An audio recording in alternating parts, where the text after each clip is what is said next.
అతి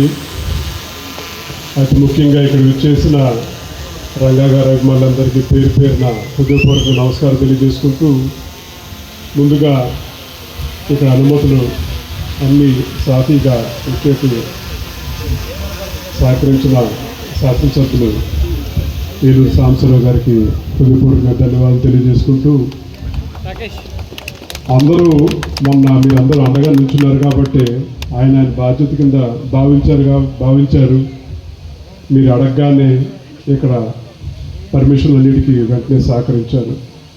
కలిసికట్టుగా ఉంటే ఏదైనా సాధించగలుగుతారని చెప్పి మొన్న ఎన్నికల్లో మీరందరూ చాటి చెప్పారు. ఇందాక రంగా గారి గురించి అందరూ మాట్లాడుతూ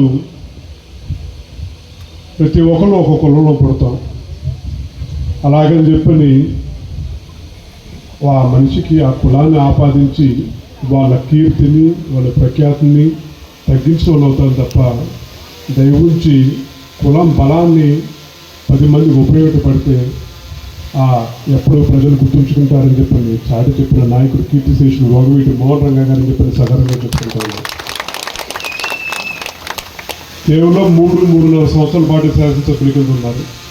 కానీ 3.5 దశాబ్దాల తర్వాత కూడా ఆయన కార్యక్రమం చేస్తూ ఉన్నారని చెప్పంటే కుర్రవాళ్ళ దగ్గర నుంచి పెద్దవాళ్ళ దాకా ప్రతి ఒక్కళ్ళు ఇది మా ఇంట్లో కార్యక్రమం, మీ అందరూ బాధ్యతగా చెయ్యాలి అని చెప్పని ప్రతి ఒక్కరు ముందుకు వస్తూ ఉన్నారు.